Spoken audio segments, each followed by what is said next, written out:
Good morning. Welcome to Stanching Tyranny Radio. Jim and Jeff Stanch here. Happy Saturday morning.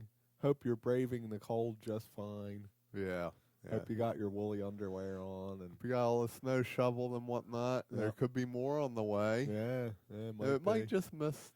Might just miss. We'll see. Yeah, we will see. It won't be as much as last time. That we know. But there is a lot in the news we want to cover this that has happened this week. So we really do want to get right into it, don't we, Boog? We do. How about that absolutely. Justin Bieber? Yeah. Yeah. Woo. Wow. All right, really, that's not what we want to talk about.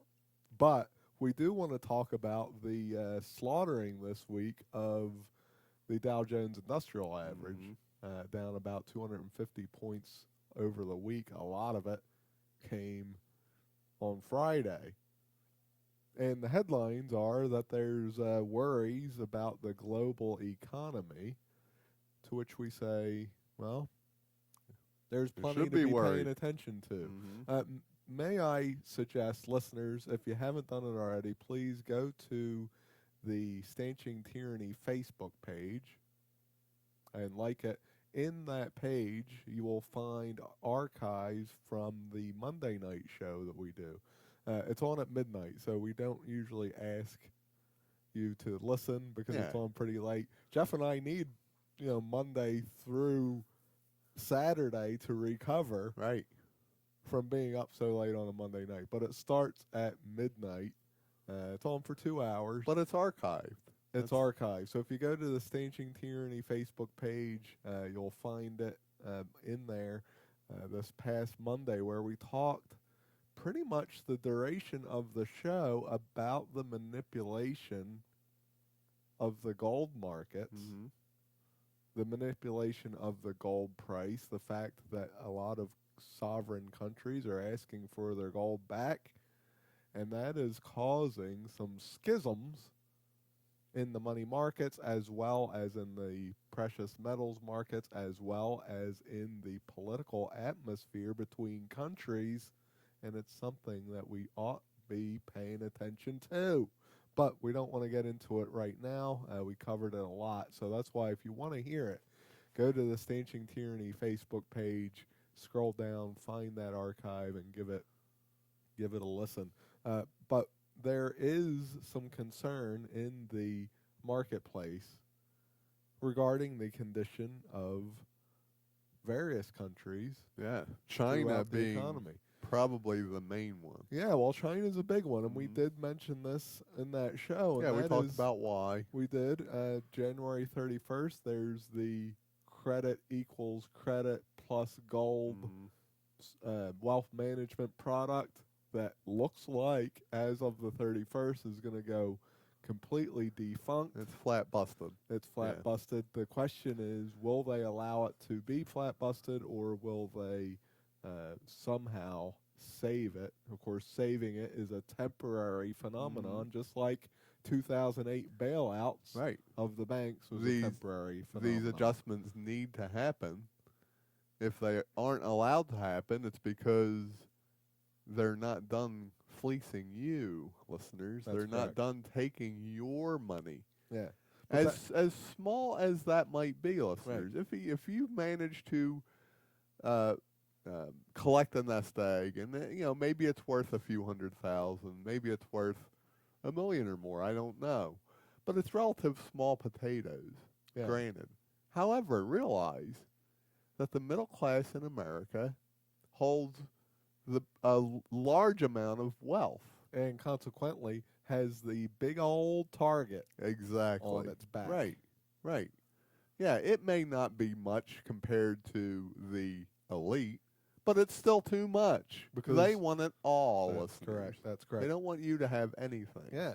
So getting back to China, China News is reporting that depositors in Yangcheng City's largest farmers co-op mutual fund society, otherwise known as a bank, have been unable to withdraw money in the last few weeks.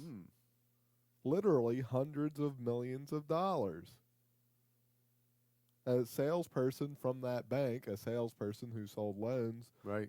said that there's no money and the doors are locked. Did he say there no money, Well, or did he say there's no money? he probably said He there. probably said there there's no money. He probably said there no money. Okay, I'm just Yeah. clarifying. He I says, just wanna "quote make sure. Everyone wants to borrow and no one wants to save." Yeah, well, why is that? Why would they only want to borrow and not save? Well, because they understand what's happening. If they save, it will be taken from them.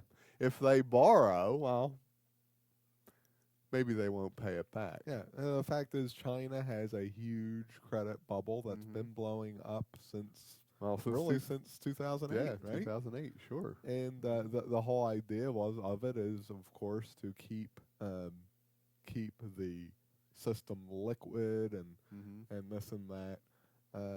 And if that bubble implodes, well, that can bring a lot of grief throughout the world. Well, it's gonna implode. The question is when. I mean, the overall credit, and again, I hate to talk too much about. We won't spend too much time because we do want to encourage people to go back to Monday Night Show and listen to that. Mm-hmm. But credit in China jumped from 9 trillion Yep. to 23 trillion since 2008. Yeah. That's huge. 23 trillion Mm-hmm. in outstanding credit there. Yeah. It can't last. Well, the other thing that's happening in China is they're seeing a contraction in their manufacturing sector. Yeah, Their the manufacturers' index dropped below 50. Below 50, and just as a nutshell summary of the manufacturing index, you want a reading above 50. Above 50 means there's growth in manufacturing. Below 50 means there's contraction, and there is contraction. You have currencies throughout the world that are absolutely falling apart. The Argentine peso, the Venezuelan bolivar, the Turkish lira. The Turkish lira, yeah. Unemployment in France is at a new 16-year high. Spain, same thing, all-time record high in Spain. 26.7% unemployment in Spain. Yeah. So is it any wonder that China's manufacturing sector is shrinking? Sure. It's no surprise. Well, you know what? The concern is China actually makes crud. Right. So when their manufacturing index drops below 50, that's a serious problem. Yeah. So all this is happening, but of course Justin Bieber was drunk driving. Yeah. Well, that's they actually broke in on one of the channels, CNBC, I think it was. One of them. They were interviewing a congresswoman, and they interrupted her to bring that bit of news out. See, they know, those channels know what is most important these days, don't they? Yeah. And the fact is, we're seeing the problems here as well. We talked before about the problems with J.C. Penney's, the problems with Sears. They're not the only ones. Yeah. There's other retailers. Abercrombie and Fitch, I think, is one of them. Good riddance to that one. well, I don't mind saying. And American Eagle apparently is really, really struggling. The face of retail is about to change. Yep. Target is eliminating 475 jobs worldwide, and they are not choosing not to refill 700 currently empty positions. What's going on around here? Why do we get a break in the news to report Justin Bieber? Yeah. When we have these stores, these retail stores who are absolutely doing poorly. And these aren't just any retailers. No. These are icons in America, and these are our anchors, right? Remember, listeners, our anchor stores and what they are for? Yep. They drive the traffic in the malls. Well, guess what's going to happen to the malls once these anchor stores dry up? Well, the scary thing is it might be a self-reinforcing death spiral. Yeah. article I came across in one of our favorite websites. We suggest you visit it from time to time. Zero Hedge, Love Zero Hedge. Dead Mall Syndrome. And the article basically says, you know, how much services and stuff purchased at retail outlets, malls, strip malls, etc., is absolutely necessary, and how much is excess consumption.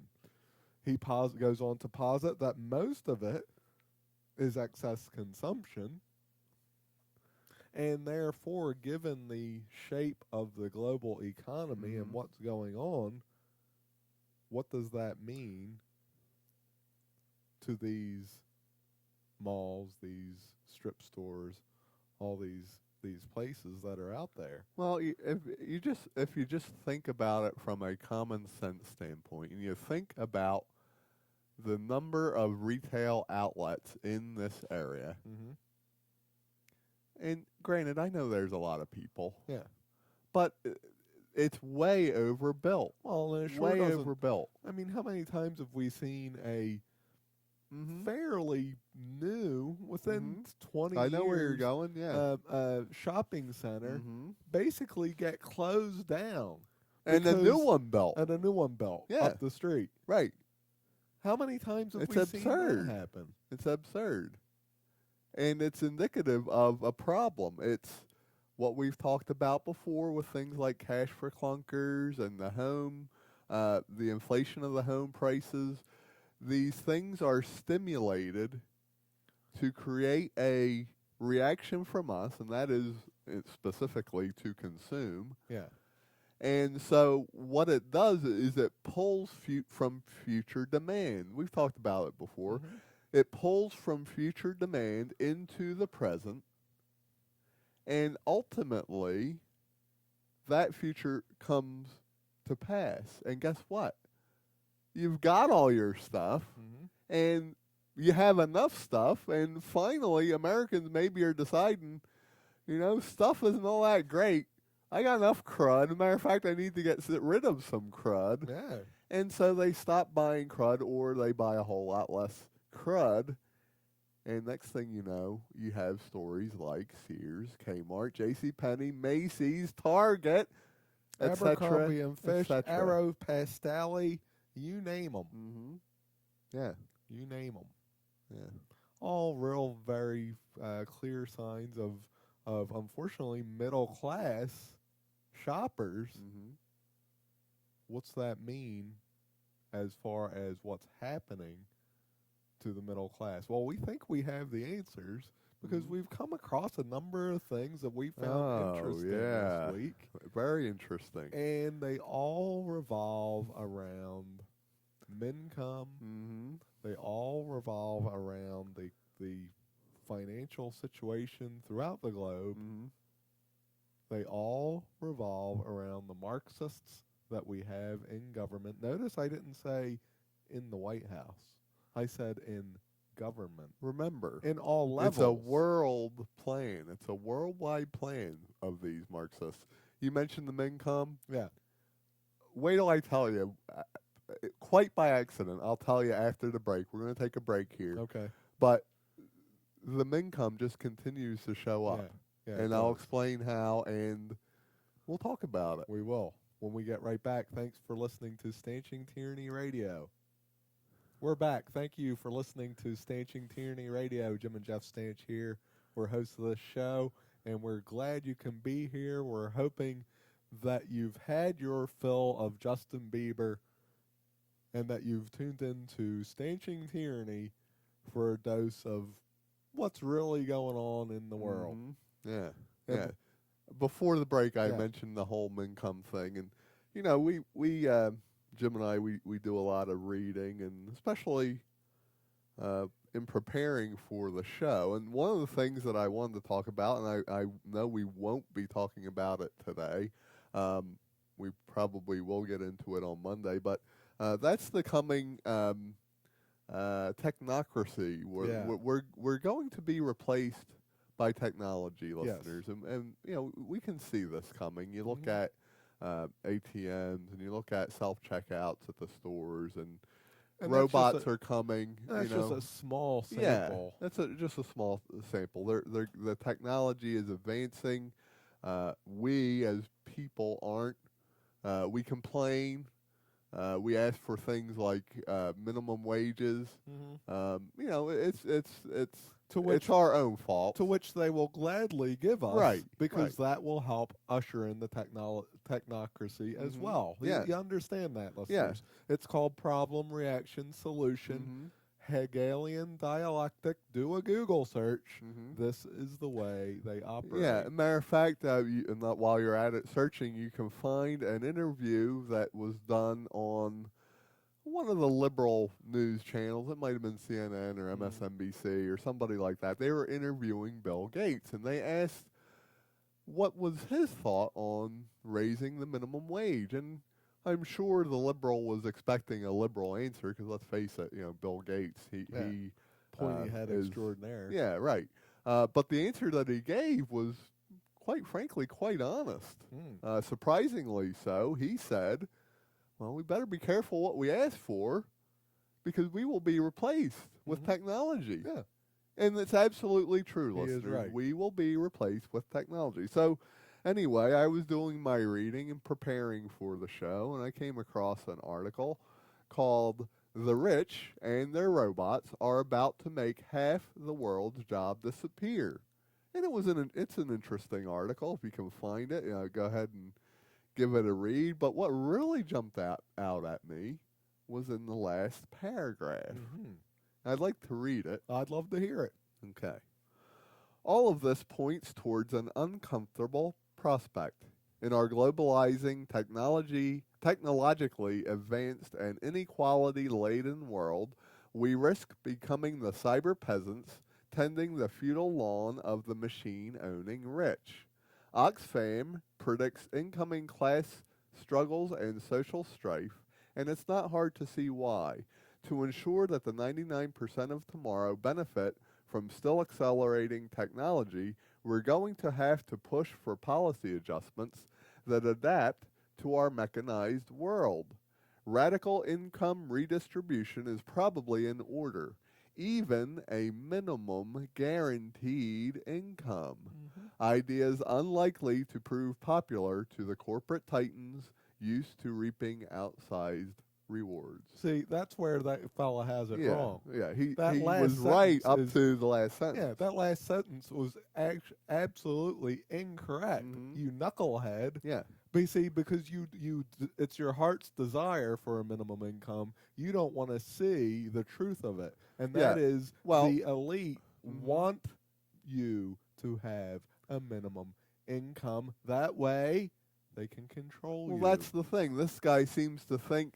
Well, I'll tell you exactly. If the elite came out and said that they wanted a minimum income for everybody, this guy would be suspicious, and rightfully so. Sure. But see, this guy doesn't think that they want that. He falls into the dialectic. He falls into the dialectic. Yeah. He thinks that we will be able to take their money and distribute it amongst ourselves in a way that's fair. See, that's where he's wrong. We don't take anything. Right. They write the laws. Yeah. We are given what they will allow us to have. And if Mincome is going to become a mainstream idea, it's not because of us. It's because that's what they want to happen. And it's not that we're saying anything that's that outlandish or that surprising, listeners. That's the way they always done it. That's the way they did it for establishing the Federal Reserve Act. That's how they did it when they established the income tax. Yep. How they established withholding. Yeah. How they established Obamacare, remember? Yeah. Didn't read the bill. Well, how did they get it done so fast? Because they didn't write the bill. No, Guess the bill's who been does? sitting there waiting for the right time. We've talked about it before. The Patriot Act, same thing. That was ready at least a decade before it was unveiled and feisted, put upon us. Foisted upon us. There you go. The recent budget, same exact thing. Yeah, yeah. But my point is, there it is again. Right. Mincome. In an article that I thought was going to be about technology, Yep. there it is. Last paragraph. You know, I think you're onto something Okay. because I thought I might have been. I came across an article. Somebody posted apparently that Alan Yeah. B. West. Now I'm not real familiar with the fellow. Quite honestly. I believe he was or is Senate or Senator, Congressman one or the other from Florida. That's correct. And he's supposed to be quite conservative. To be honest, I don't know. Well, it would be worth looking into. I know. I don't know enough. Well, I know enough from this article, which is on his website, that I will give my hats off to him. Oh, because this is a guy that pays attention. Okay, good. Article About time. is entitled "Does Food Stamp Growth Portend Economic Collapse for Our Nation?" Mm-hmm. So apparently he was on Greta Van Sustren's show, and they were, complaining, talking about the fact that 20% of American households are now on food stamps. And that's an all-time high, It's isn't an it? all-time high, yeah. Yeah, if you look at the graph of the over time of U.S. households on food stamps, you can see the growth of it. If you look into, if you research the topic at all, you'll find that we as Americans are being encouraged to participate in these programs. You are exactly right. It's troubling. Well, but it's all part of the plan. Well, see, this is why I'm kind of liking this Alan B. West fella. Because in this article, he posts a mention of a 1966 article written by the Cloward and Piven gang. 1966. Now, that's older than we are. Yeah. So these ideas have been around. And he references this article, to which I said, well, let me take a look at this here article. Absolutely. I was able to find the article. Of course, I can't find it right now. Where did it go? I found the article, and what we will see is quite some interesting little tidbits. Here it is here. In this article, guess what the main theme is? Welfare. Well, yeah, welfare. Also, income? a global minimum income. Wow. From 1966, they've been talking about a global minimum income. Now, Francis Fox Piven and Richard Cloward are Marxists. Yeah. Okay. If you follow Glenn Beck, he's talked about them quite a bit in the past. Right. But listen to this. Listen to this article. This is from 1966, written by Cloward and Piven in a magazine article called The Nation. It's a magazine. Apparently, it's quite the pointy head magazine. Well, I can see why you read it then. Yeah, it still exists today, and it's quite liberal in its tone.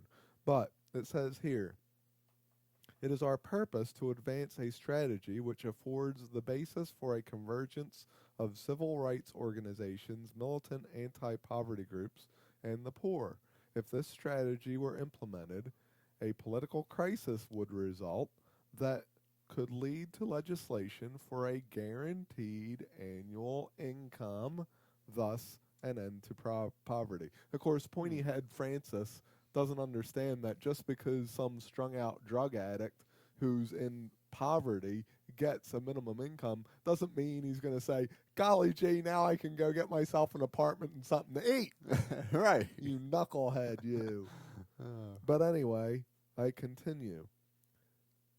The strategy we propose is a massive drive to recruit the poor onto the welfare rolls. Now, what was it you just said a moment ago about the growth in food stamp recipients? Yeah, how it's being encouraged. Now, interestingly enough, one pointy head reading this article would see the term "the poor" Mm-hmm. and think, well, they put a image in their mind, Right. the homeless, Yeah. the people that can't feed themselves from day to day and that sort of thing. Well, that has expanded, has it It not? sure has. And that's by design. Yeah. I continue from the article. A series of welfare drives in large cities would, we believe, impel action on a new federal program to distribute income, eliminating the present public welfare system and alleviating the abject poverty which it perpetrates. Mm. Widespread campaigns to register the eligible poor for welfare aid and to help existing recipients obtain their full benefits will produce bureaucratic disruption in welfare agencies and a fiscal disruption in local and state government. So, rewind to Mm-hmm. 1966. Welfare in that time was handled locally and by state. As well, it should be. But Mm-hmm. old Francis had an idea. Mm. We basically market welfare to people over time, Mm-hmm. and then who will have to step in?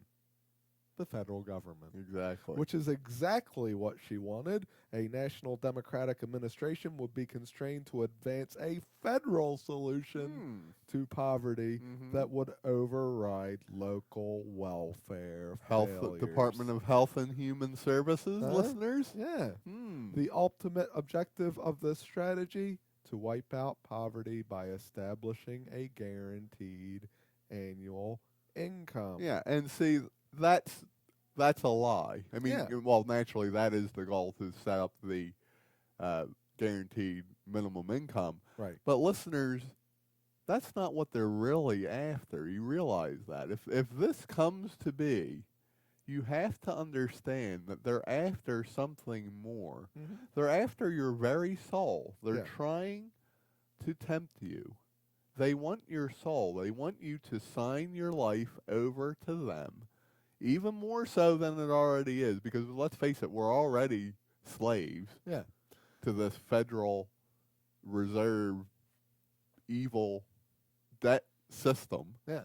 where they create money out of thin air, loan it to us at interest, and we got to pay it back. Right. Money that they created out of thin air. It Yeah. makes no sense. Well, it doesn't make sense. And the interesting part of this lady's article is the fact that really what they talk about is creating the crisis. Right. In other words, the whole reason for having this marketing plan, for having more and more people join and get onto welfare is So they can crash it. So they can crash it. Yeah. That's why when we hear these stories of injustice in welfare, the single mom with 10 babies buying lobster and lottery tickets with her Right. EBT card, Right. and this and that, right? Yeah. That's by design, listeners. Absolutely. They want the system to fail. Why? Because Yeah. Well, why would they want that injustice? Well, so that you'll cry out for what? To do something. Exactly. You got to make it fair, right? Yep.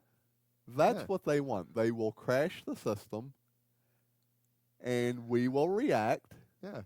and they will propose the solution, which was the goal all along, as is proven by this article from 1966. May I quote? Go ahead.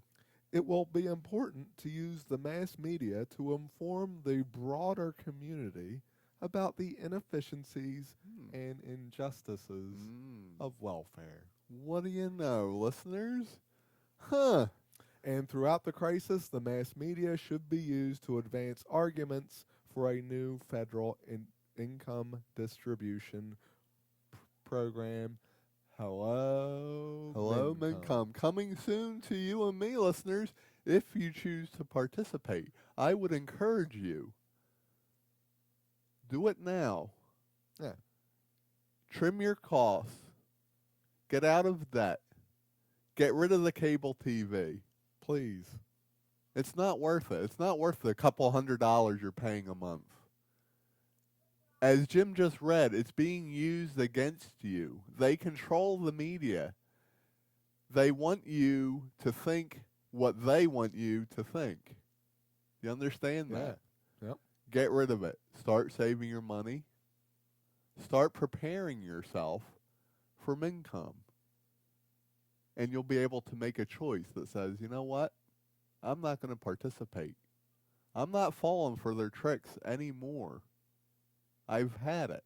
Because I can do it on my own with the support of my family, with the support of my community around me that are like-minded people.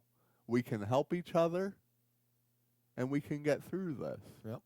I don't need these evil ideas. Because remember, they will come at a cost. Right. The cost may not be apparent at first. No. Understand that, listeners. It'll be inane enough. It'll be things like registering. Yeah. You know, you have to register. You have to have a national ID card. Yeah, some sort of biometric ID, maybe. Yeah, you know, it might be just a fingerprint to start with, right? Right. Yeah. Right. Yeah. Maybe you have to sign over your assets that you would have otherwise maybe left to your family. Well, maybe they become the property of the government. 100% tax on inheritances. Right.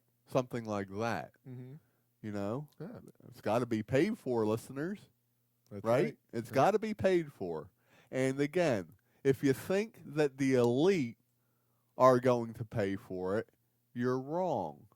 They're the ones that are coming up with these ideas. That's correct. They're the ones that know that they're not going to pay for it. But they, you can be darn certain, are going to benefit from it. Definitely. Let's take another break. Thank you for listening to Stanching Tyranny. We'll be right back. Welcome back to Stanching Tyranny Radio. Jim and Jeff Stanch here, hosts of the show every Saturday morning at 8 o'clock. We're glad you can be here. May I quote Francis Fox Pippin? I wish you would. By crisis, we mean a publicly visible disruption in some institutional sphere. Crisis can occur spontaneously or as the intended result of tactics of demonstration and protest, which either generate institutional disruption or bring unrecognizable eruption to public attention. Public trouble is a political liability. It calls for action by political leaders to stabilize the situation, because crisis usually creates or exposes conflict. It threatens to produce cleavages in a political consensus which politicians would ordinarily act to avert. Although crisis impels political action, it does not itself determine the selection of specific solutions. She goes on to say, that's why we'll have the solution already figured out. them. That's right. Can I ask one thing? Sure. Did you just say cleavages on a family program? I did. I can't. Well, you know, the only reason I said it was that old Francis, wrote about if it. I can say to please watch your language. All This right, is a family program. I will. All right. Yeah. Yeah, Sorry about that. but you're right. They have it figured out already. They know what's going to happen. They have the solution already figured out, and it's not a solution to benefit you. It's to benefit their Marxist agenda of a one-world Marxist government. Yeah, and understand there's plenty of ways that they can create this crisis that they talk about. We, in the beginning of the show, we talked about the worldwide economic problems that are going on. Why wouldn't a worldwide economic crisis be wonderful for these people? Yeah. Further, they can do it through stopping funding, like you've seen with the unemployment. Yeah. They can reduce funding, or they can take it the other way. They can reduce the value of the dollar. Right. They've done it in Argentina. Yep. They've done it in Turkey. In Turkey, I just read that you cannot go to the hospital without a permit. Wow. Yeah. And if you're a doctor and you treat someone who does not have a permit for treatment, you, doctor, will be arrested. I read about a lady in Argentina has a little shop, you know, a Mm-hmm. little Yeah, corner news grocery corner. store. Yeah, Yeah. Mm-hmm. yeah. The looting is so bad Mm-hmm. there that you know how she sells her wares. Mm-hmm. Well, she's got the metal gates Yeah, in the front of metal the gates that windows roll and the up. door roll up. Sure. So what she does is she puts her hand out and like with a little sign that says soda, Mm-hmm. and then somebody will come and like bend over and talk to her under the metal door Mm-hmm. that she doesn't want to open because Right. for fear of being looted, Right. and sells them a soda. Mm-hmm. Yeah. Yeah. In the meantime, you have governments in Argentina and Turkey and Venezuela putting controls, price fixes into effect in order to try and avert the collapse. Yeah. Well, it's not going to work. Yeah. I mean, it never does work. It never has worked. It won't work.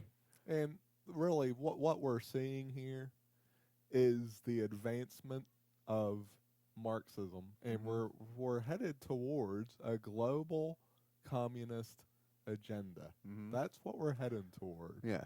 And that's why what Jeff said before is so important, that we need to be in control of our own affairs Mhm. now.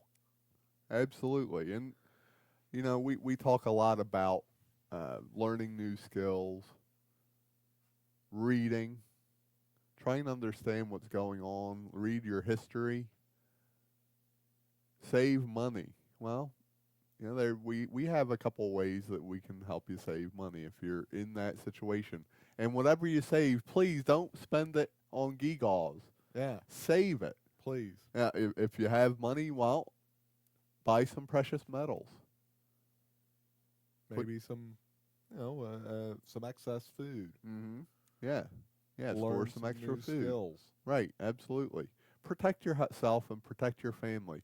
One way that we can help with that is through the energy audit program. Yeah. And realize this is a program through the state of New Jersey, who is a government, which we know, and believe me, we don't like the fact that this program exists. If it were up to us, the program wouldn't exist. However, we see it as a way for you listeners to get back some of the money that was wrongfully taken from you. Forcefully taken. Forcefully taken from you. It's not like you have a choice. Right. But this program, you do have a choice, and we Right. encourage you We to encourage you to participate. participate. Right. Because it won't last forever. They'll shut it down as easily as they started it. This is a program where if you have an older home, when I say older, I mean, well, probably older than 15 years, chances are it was not built to today's modern construction standards for energy savings, energy consumption. And so New Jersey has a program whereby if we can take a home and reduce its energy consumption by 25% or more, you, the homeowner, will get a rebate. And this is a substantial rebate. It's $5,000. Right. The other thing that it will allow you to do is participate in interest-free financing for 10 years, $10,000. So that's a total incentive of $15,000. Like we said, it's a way for you to, in one case, get back money that was taken from you, and in another case, borrow at no interest money that was taken from you. The key thing to do here is very, very simple. Take your electric bill, take your gas bill. Right. Add them together, and multiply by 0.25. If that number is more than $83, this program makes a lot of sense for you. Absolutely, because $83 is what the monthly payment would be on that $10,000 interest-free loan. So do that quick math. Add your electric bill and your gas bill multiply that number by 0.25, 25%. If that number is more than $83, then this is a no-brainer for give you. our office a call. Yeah. Absolutely. Give our office a call. Talk to Chris about what he can do for you in this program. He'll come out and do a no obligation evaluation for you to help you decide whether or not you're a good candidate. But that simple little math exercise that we just described ought to be a pretty good indication. Yeah, give Chris a call at our office, 888-669-7337.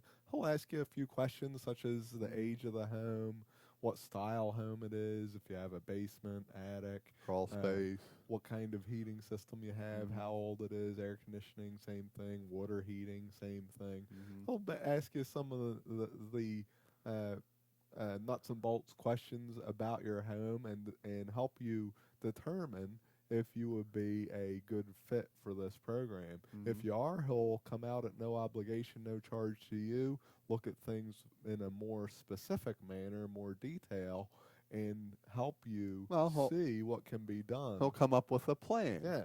And he can take an approach where, you go for, the maximum impact, where you just go crazy and you do everything, and next thing you know, you're using, 40% less energy, or you just do the minimum to allow you to participate, the 25%. Yeah. Every home is a little different, so the strategy for getting there may be a little bit different on every home. But it's a good program. We encourage listeners to participate, get back some of the money that was taken from you, and put it to work. Yeah, because guess what? There's no other way you're going to get it back. That's right. That's right. And that gets back to our topic. Why do we think it's so important that you cut these costs, that you really, really set your mind to a method of self-sufficiency? Well, simply put, we're in the midst of a Marxist takeover. Right. And it's not something new. Understand, listeners, it isn't just because Barack Obama is president. Understand that. The Bushes want to see the New World Order just as much. You can do a Google search. You can hear it come out of George Sr.'s lips. Yeah. Yeah. John Maynard Keynes, the economist that is given so much credit for our capitalist system here, right? He was a Fabian. He was a socialist, a devout socialist. Yeah, that's what Fabians are. Look it up. The Fabian Society. It's existed for a good many years by the elite. Keynesianism was created to destroy capitalism. Yeah. That's the only reason, listeners. Understand, listeners, they're very patient. They are very patient. They will do the things that they need to do over time to usher in the things that they want to usher in. And what they want is a new world order, which will absolutely, positively be communist in nature. Now, sure, they may not call it that. You may even be thinking to yourself, well, golly gee, that's not going to happen because goodness knows communism fell. The Soviet Union fell back in the 1980s. I remember watching it on TV, that smashing the Berlin Wall. Can I read a few quotes from you from some things, listeners? Because when you hear these quotes, you will understand that whole storyline was a lie. May I quote Mikhail Gorbachev? Please. You all remember him. Yeah, exactly. With the thing on his head there. Yeah, he had that big old patch of skin there. It was dark. Yeah. We are not going to change Soviet power, of course, or abandon its fundamental principles, but we acknowledge the need for changes that will strengthen socialism. The concept, the main idea, lies in the fact that we want to give a new lease on life to socialism through perestroika and to reveal the potential of the socialist system. He goes on to say, in our work and worries, we are motivated by those Leninist ideals and noble endeavors and goals which mobilized the Russian workers 7 decades ago to fight for the new and happy world of socialism. Perestroika is a continuation of the October Revolution. Gentlemen, comrades, do not be concerned about all you hear about glasnost and perestroika and democracy in the coming years. These are primarily for outward consumption. Mm. There will be no significant internal change within the Soviet Union other than for cosmetic purposes. Our purpose is to disarm the Americans and let them fall asleep. We are moving toward a new world, the world of communism. We shall never turn off that road. Hear that, listeners? The Soviet Union never fell. There was no collapse. He said so. He said that this was all being done for outward consumption.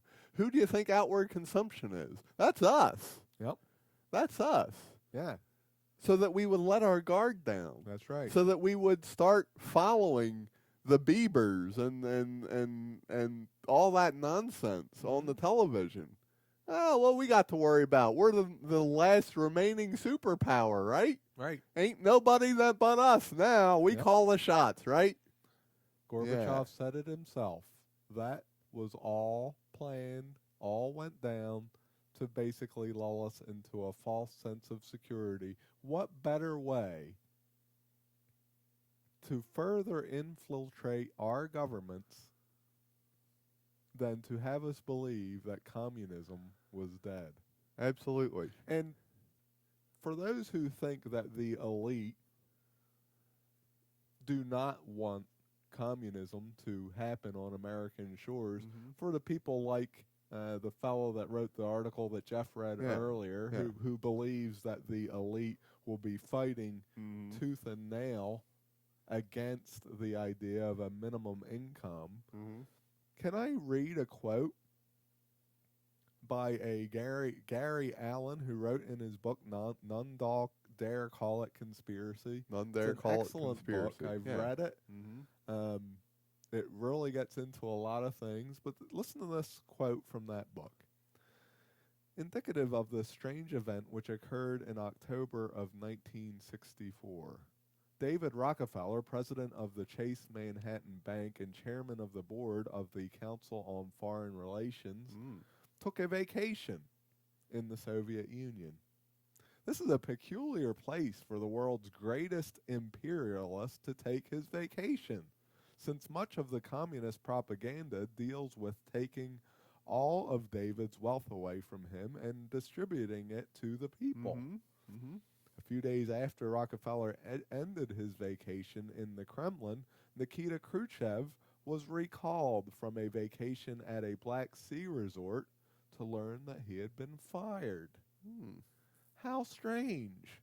As far as the world knew, Khrushchev was an absolute dictator of the Soviet government and, more important, head of the Communist Party, which runs the USSR. Who has the power to fire a man who was supposedly the absolute dictator? Did David Rockefeller journey to the Soviet Union to fire an employee? Obviously, the position of premier in the Soviet Union is a figurehead, with the true power residing elsewhere. Interesting. In New York, at the seat of the CFR. Would you agree, Bob? Absolutely. Yeah. Now, that was in 1964. In November of 1963, our president was assassinated, was he not? He was. Interesting. Yeah. Richard Nixon came to power, and there was much consternation on the behalf of the Rockefellers. Well, yeah, there was. David Rockefeller wanted Nelson, then senator, to be the vice presidential pick. That's who Nixon wanted. Yeah. And ended up with Spiro Agnew.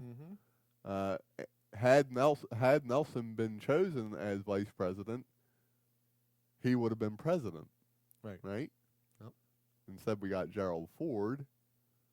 There was an assassination attempt on Gerald Ford's life you don't hear too much about. And Nixon was a CFR member until 1962. Spiro Agnew was basically um, uh, canned because of some problems that Mm-hmm. existed. I forget what it was, but it Some had to some do with sort of tax taxes. thing, yeah. Yeah, Mm-hmm. yeah. Yeah. But what is not often talked about is um, the coup attempt Mm-hmm. that would have actually been started by the assassination Mm-hmm. of Spiro Agnew, Right. Right. uh, which is why a Rockefeller was not named as vice president Right. because they didn't want him to be killed. No, naturally, naturally. Yeah, and the same thing happened back in the 80s when Ronald Reagan was about to become president. Ronald Reagan was very much against uh, outfits like the Trilateral Commission, the He was a CFR. Goldwater He Republican. was he was he Yeah, was he was he was pretty libertarian, he was. at least in his speech. Hmm. It was further um, discredited by his actions, but Well, at least he started out with good intentions. they brought him into line with the John Hinckley Jr. assassination attempt. Hmm. You can read plenty of books that point out that John Hinckley, although in the mass consumption we've been led to believe was just some crazy person, Hmm. was actually purposed to make that assassination Oh, attempt absolutely. by various globalist Hmm. European elite Right, type of people. right. But what I wanted to point out is Reagan was very vocal in his disdain for these people, uh, and he did not want to. He said he would never allow George Bush Sr. a place in his administration. Why? Because he was a member of the Trilateral Commission, the CFR. The Bushes, like, come on, they were members of virtually everything, Mm-hmm. starting with Prescott, who was an absolute scumbag from what I've read. Mm-hmm. Well, so that leads us to the question. Well, how did it happen then? How did it happen? Mm-hmm. Well, I have a quote from investigative researcher Brian Quigg, who wrote in 1991, quote, Goldwater's administrative director, Tom Dunleavy, was an insider at the 1980 GOP convention. I will always remember the very words of Tom Dunleavy following my protest of the selection of George Bush for VP. They were etched into my mind. Quote, we didn't like that either. It was a deal with the devil. Henry Kissinger and Gerald Ford, present at the convention as agents of David Rockefeller, assured Reagan the presidency if he accepted Bush on the ticket. Otherwise, Rockefeller would swing the election to Carter. And there you go. Mm-hmm. Right? Yeah. Do we really believe we have a choice We don't when have we a hear choice. quotes like that? Mm-hmm. Look at the new documentary. Make sure you watch it. Mm-hmm. It's on Netflix. Netflix, yeah, We'll be it's watching available it now, right? Yeah, we'll be watching it ourselves, Mhm. hopefully this weekend. Yeah. But you will see, from what I understand of that documentary, that these people are selected. They're put in front of us to give us the illusion of choice, Mm-hmm. when really they already know what they're going to do before we even have an inkling. It's all planned. It's all figured out. It's They do. all part of the communist Marxist takeover, Mm-hmm. globalism, New World Order. It is all coming. They've promised it to us. Right. They're working on it. They'll have it one way or the other. It's all about power and control, listeners. They want the power and control. They want you to just shut up, do as you're told, pay your taxes, and slave on. That's all you're here for. That's right. Slave on this week, listeners. We're at the Mhm. end of the show. We're glad you were able to join us. We hope you can join us again. Don't forget to go to our Facebook page, Stanching Tyranny.